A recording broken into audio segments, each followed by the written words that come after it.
Globalization is the quickening of worldwide movements and exchanges of people, things, services, money, technologies, or cultural norms.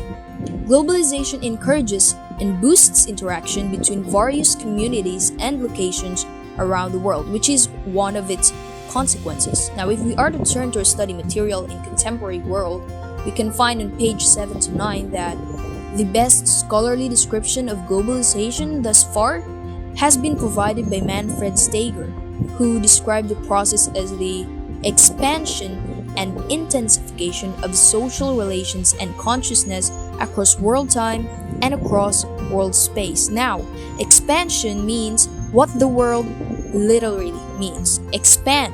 And in the context of globalization, it refers to both the creation of new social networks and the multiplication of existing connections that cut across traditional political, economic, cultural, and geographic boundaries. Put quite simply, it is the spreading part, the expansion of operations into a new overseas market. Now, it is the distribution. Meanwhile, intensification also means exactly what its root word means. It is intensify. It refers to expansion, stretching, and acceleration of these networks. This means that not only are global connections multiplying, but they are also becoming more closely knit and expanding their reach.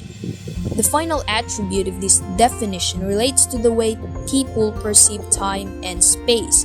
Note that Steger said that people begin to feel that the world has become a smaller place and distance has collapsed from thousands of miles to just a click away, and this refers to the rapid development of communications around the world. Now, here is an interesting bit.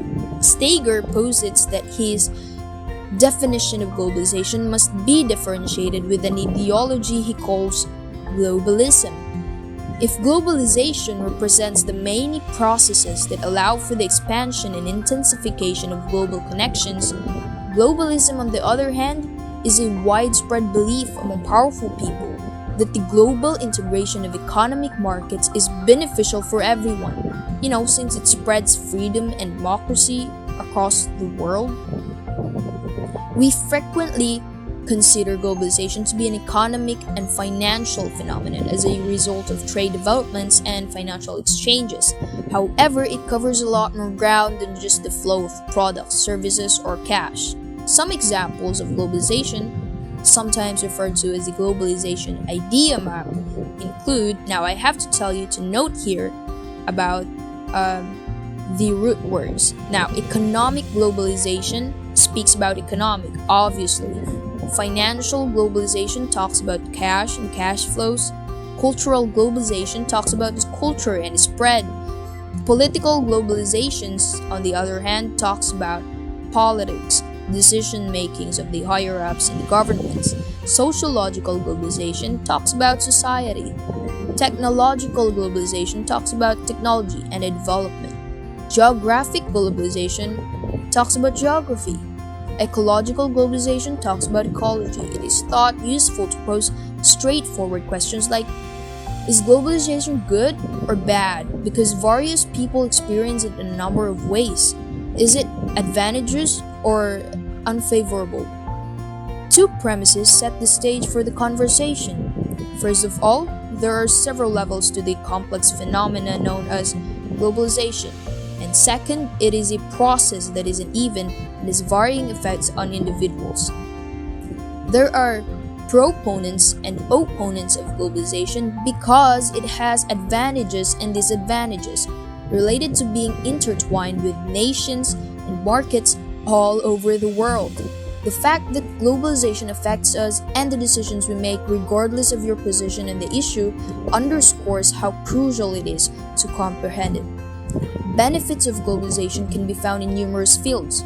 It increased cultural interactions and simultaneously developed economies everywhere. Additionally, it permitted financial transactions between businesses, shifting the nature of work. Today, a large number of people call the world home. Geographic distance is no longer an obstacle for many services to occur, and the origin of items has become less important.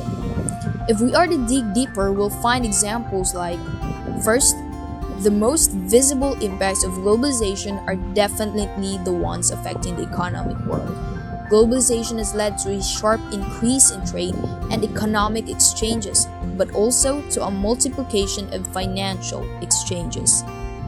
I have offered a pro of globalization. Why don't I show you one of the cons? Well, one of the cons is that global economic growth and industrial productivity are both the driving force and the major consequences of globalization. But they also have big environmental consequences as they contribute to the depletion of natural resources, deforestation, and the destruction of ecosystems and loss of biodiversity. The worldwide distribution of goods is also creating garbage problems, especially in what concerns plastic pollution. Many world leaders, decision makers, and influential people have spoken about globalization. Some stand out its positive benefits and others focus deeper on its negative effects, such as Ulrich Beck, a famous German sociologist who stated that globalization is not only something that will concern and threaten us in the future, but something that is taking place in the present and to which we must first open our eyes. Globalization affects all sectors of activity to a greater or lesser extent. By doing so, its gap with issues that have to do with sustainable development and corporate social responsibility is short.